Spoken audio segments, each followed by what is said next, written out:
Assalamualaikum warahmatullahi wabarakatuh. Selamat datang kembali di channel Pen Invasion, channel yang menyuguhkan video cerita bergambar seputar misteri. Simak terus video dari kami.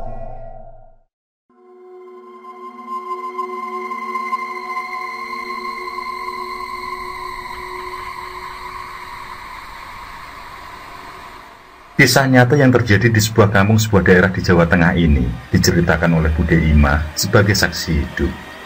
Tentu saja nama tokoh sudah dipalsukan. Pesugihan Nyi Blorong.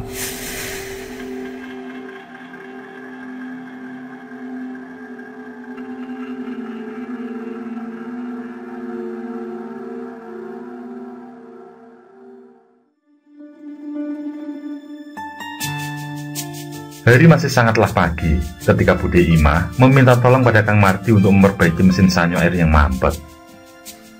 Terlihat wajah Kang Mardi tidak seperti biasanya ketika ia diberi tugas, tampak agak pucat dan lemas. Kang Mardi adalah tukang serabutan di kampung. Terkadang disuruh nyadap nira, membersihkan kebun, termasuk juga pekerjaan kasar lain sesuai permintaan tolong dari tetangga. Memang, banyak yang suka meminta tolong pada Kang Mardi, karena beliau ini tidak pernah mematok harga. Meski terbilang miskin, tapi dia selalu ikhlas diberi upah berapa saja. Dan juga banyak warga maupun tetangga yang puas dengan hasil kerjanya.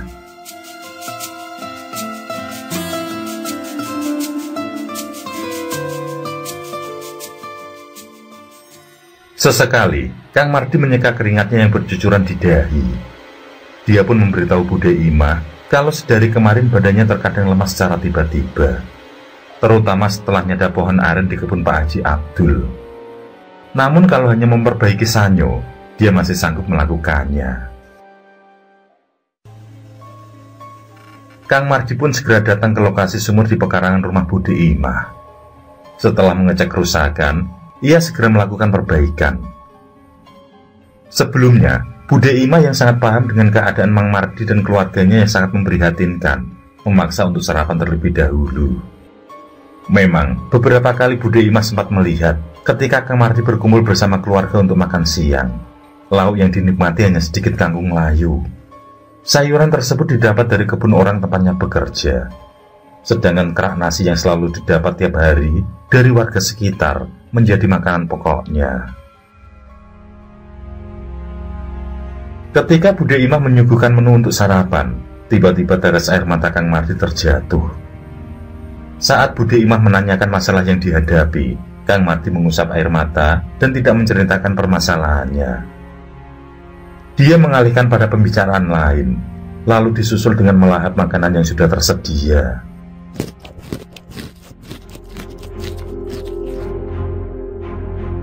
Sebenarnya, Bude Imah merasa aneh dengan perilaku Kang Mardi. Dia yakin kalau ada sesuatu yang disembunyikan.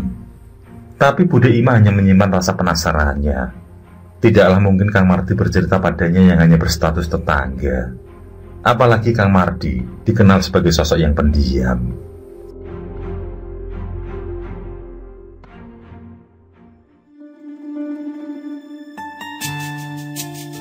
Setelah hampir 3 jam Kang Mardi berkutat dengan mesin air yang bermasalah itu. Kemudian dia memanggil Bude Imah agar mencoba menghidupkan mesin sanyo. Lalu disuruh untuk mengisi kulah. Menurutnya, jika sekitar 15 menit masih mengalir deras tanpa hambatan, berarti mesin tersebut sudah benar. Dan Bude Imah pun menuruti ucapan Kang Mardi. Setelah dirasa semua terlihat sudah normal kembali, Bude Imah memberi upah pada Kang Mardi dan sekantong beras serta beberapa bungkus mie instan. Setelah mengucap terima kasih, Kang Mardi pun segera pamit. Dia memberitahu kalau disuruh ke rumah Biksum untuk mengganti lampu rumahnya yang seringkali putus.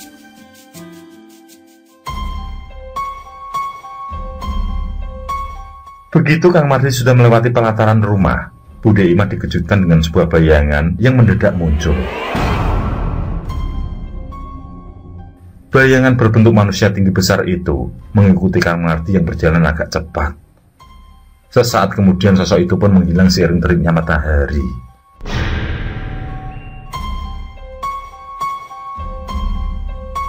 Ada rasa cemas di hati Bude Imah, yang kemudian dia melangkah masuk ke dalam rumah sambil berharap agar tidak ada hal buruk terjadi pada Kang Mardi.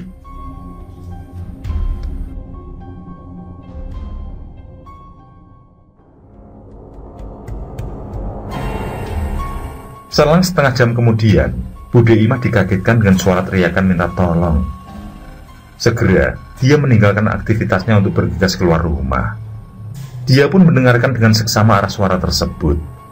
Dan begitu tahu kalau asalnya dari rumah Biksum, tanpa pikir panjang dia pun pergi ke sana. Yang melintas di benaknya adalah tentang Kang Mardi.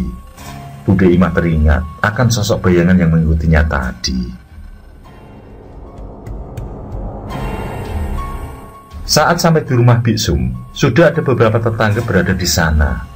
Bude Imah langsung masuk melihat Kang Mardi yang sudah tergeletak lemas. Tampak keadaannya sangat memprihatinkan.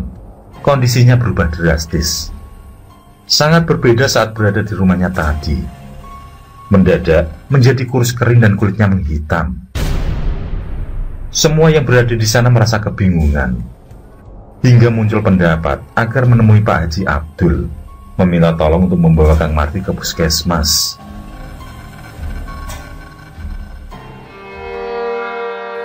Namun sebelum terlaksana, Kang Mardi lebih dulu meninggal dunia. Jantungnya tidak lagi berdetak dan nafasnya sudah berhenti. Pagi itu warga desa berduka. Kang Mardi, orang yang dikenal baik hati, telah berpulang. Tangis haru tidak terbendung dari istri dan dua anaknya membuat semua orang menjadi iba. Apalagi anak-anak itu masih kecil, masih membutuhkan kasih sayang seorang ayah.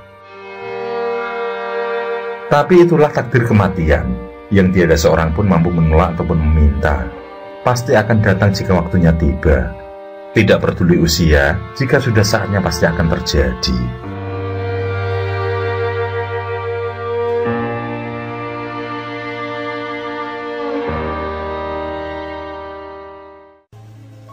Waktu terus berjalan.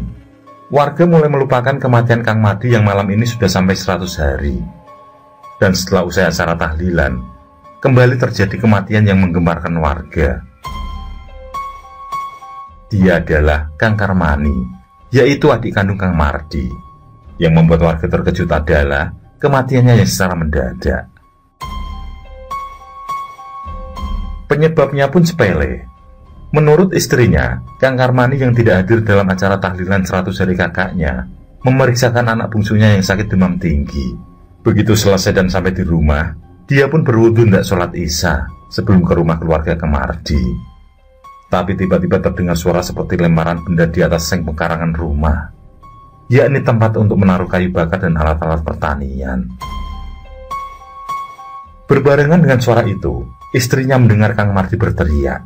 Dia meminta agar istrinya membantu dirinya yang jatuh terpeleset. Dan pemandangan aneh pun membuat sang istri berteriak minta tolong. Dia menemukan Karmani dalam keadaan terlentang dengan nafas 1-2. Yang membuatnya sangat khawatir adalah kondisi suaminya yang berubah sangat cepat. Sama halnya dengan kematian Kang Mardi. Tubuhnya kurus kering dan menghitam seperti gosong. Pada akhirnya, Kang Karmani pun meninggal dunia.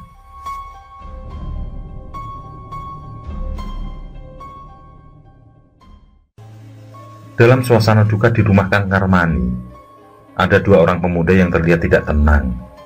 Mereka adalah Taufik dan Isul. Sedangkan berada di hadap mereka adalah Iwan yang masih keponakan Kang Karmani.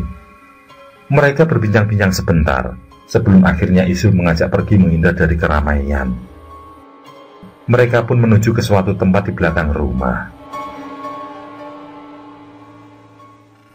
"Apa ini semua akibat dari perbuatanmu, Wan?" tanya Isul tegang.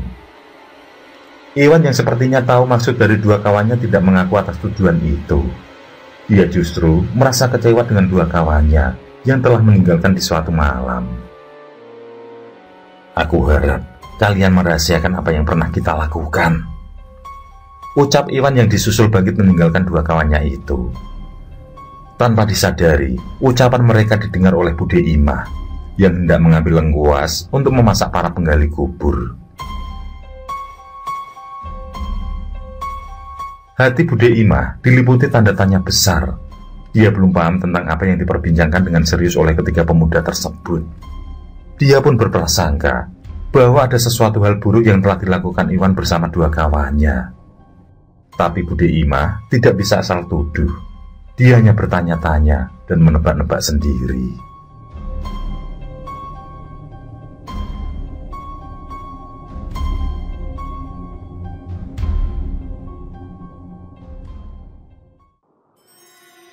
Tepat 100 hari dari kematian Kang Karmani, warga kembali dikejutkan dengan meninggalnya Pak Kartobi.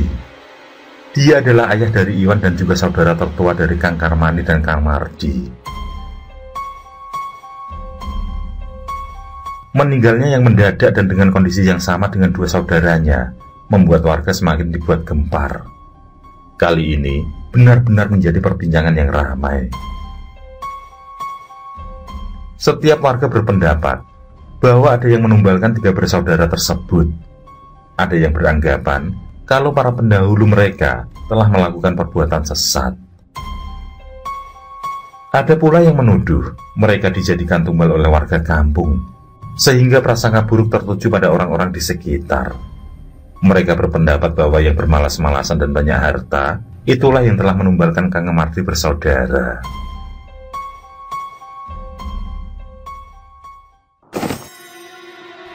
Seusai melayat, siang itu Bude Imah yang kecapean langsung membaling diri di kursi ruang tamu. Masih melawan rasa kantuk, dia terkesiap saat mendadak pintunya berdiri terbuka.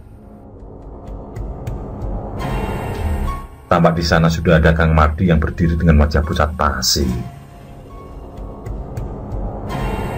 Bude, tolong sampaikan pada istriku agar dia berhati-hati terhadap Iwan. Ucap Kang Mardi sedikit menggema. Sejenak Bude Imah terpaku. Saat dia sadar bahwa Kang Mardi sudah meninggal, bersamaan dengan itu sosok Kang Mardi pun telah lenyap. Bude Imah menjadi bergidik ngeri. Ia pun berpikir kalau mungkin Kang Mardi memberi satu petunjuk. Sejenak kemudian Bude Imah mulai membayangkan kematian Kang Mardi, Kang Karmani dan Pak Kartobi, yang kesemuanya secara mendadak dan dalam kondisi yang sama-sama memprihatinkan. Penyebabnya dirasa aneh, karena tidak ada hal yang menyebabkan kondisi mereka kurus kering dalam waktu singkat. Ditambah lagi, sekujur tubuh mereka gosong yang tanpa sebab. Pikiran Bude Imah pun mengarah pada Taufik dan Izul. Bude Imah bertekad akan menemui mereka untuk meminta penjelasan secara langsung. Dia yakin dari percakapan yang secara tidak sengaja didengar, mereka tahu tentang apa yang terjadi.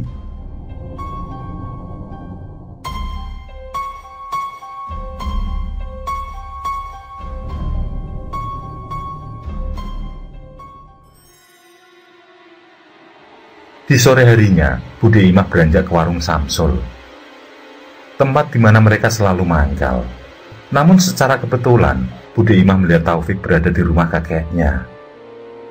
Segera saja Bude Imah mendekat.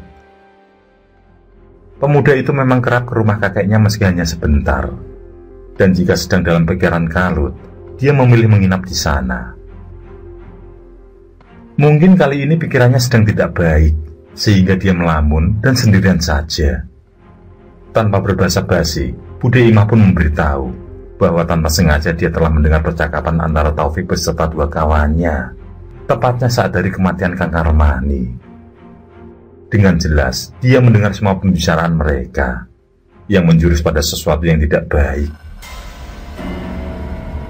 Namun Taufik menghindar dari tuduhan Bude Imah. Dengan terbata dia berucap, jika tidak tahu menahu atas apa yang menimpa Kang Mardi bersaudara. Bude Imah yang melihat perubahan mimik wajah Taufik tentu saja memancing agar pemuda itu mau mengaku. Dia berujar agar Taufik tidak usah menutup-nutupi keburukan yang merugikan orang lain, karena itu adalah dosa besar yang akan ditanggung kelak. Bahkan bisa menjadi karma yang menimpa anak cucunya kelak. Taufik terdiam. Tampak dia merasa kebingungan. Bude Imah sendiri berharap agar pemuda di hadapannya itu sadar dan memberitahu perbuatan yang telah mereka lakukan, agar warga tidak menuduh dan saling mencurigai.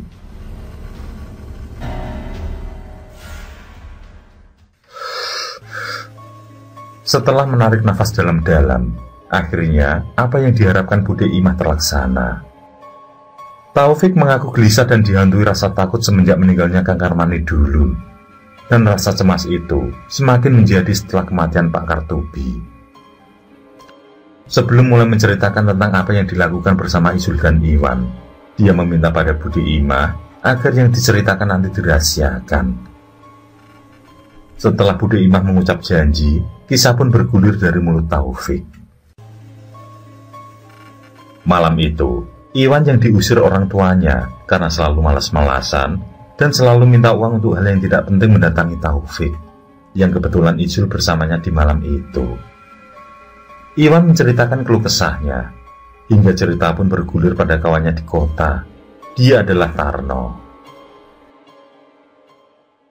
Menurut Iwan, kawannya itu dulu hanya tukang tambal ban di pinggiran jalan.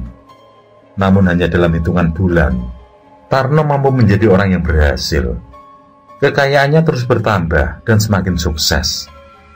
Saat Iwan secara tidak sengaja bertemu di sebuah warung mie ayam, kawannya itu dengan hati-hati menceritakan tentang kesuksesan dan harta berlimpah yang dimiliki. Tarno pun membuka aib dirinya sendiri tentang pesugihan yang dilakukan. Dengan belak-belakan dia memberitahu kalau minta pesugihan pada seorang kakek renta di sebuah hutan.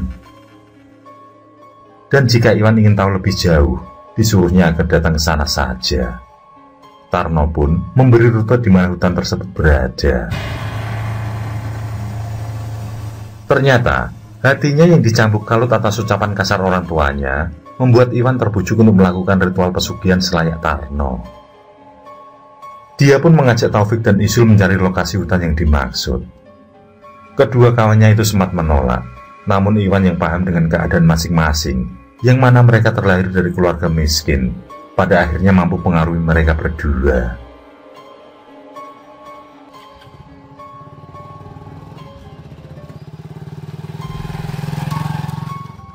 Dan malam itu juga, mereka bertiga berangkat menuju lokasi hutan. Dengan satu motor milik Iwan, mereka pun melaju berboncengan tiga. Memang Taufik dan Isul belum punya sepeda motor. Kalau pergi jauh, mereka naik pedati ke pasar. Lalu dilanjutkan dengan naik angkutan kota.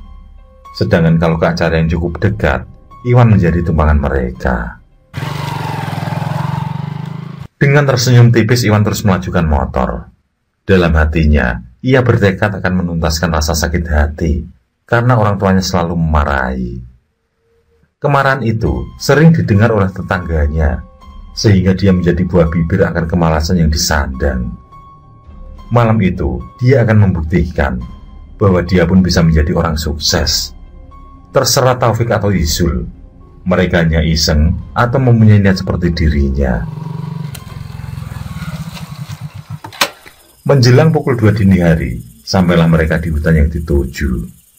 Mereka bertiga saling berdebat tentang rencana masuk ke dalam hutan. Taufik dan Isul mengajak esok pagi saja. Sedangkan Iwan yang tidak sabar dengan niatnya mengajak segera masuk, meski keadaan remang.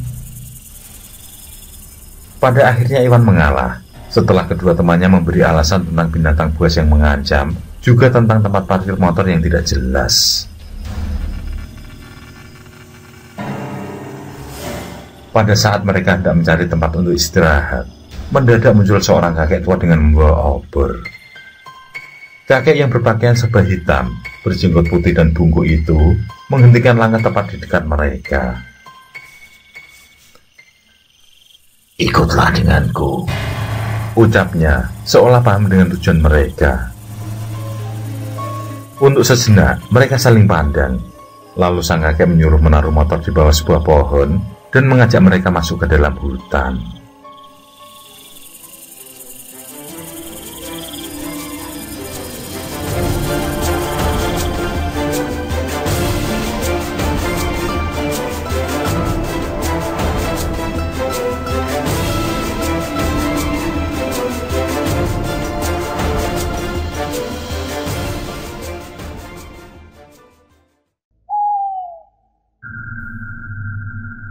Oke, terima kasih. Semoga kawan-kawan terhibur, dan untuk ke depan, semoga channel ini bisa lebih baik lagi. Akhirul kalam, wassalamualaikum warahmatullahi wabarakatuh. Sesandingan hormat kali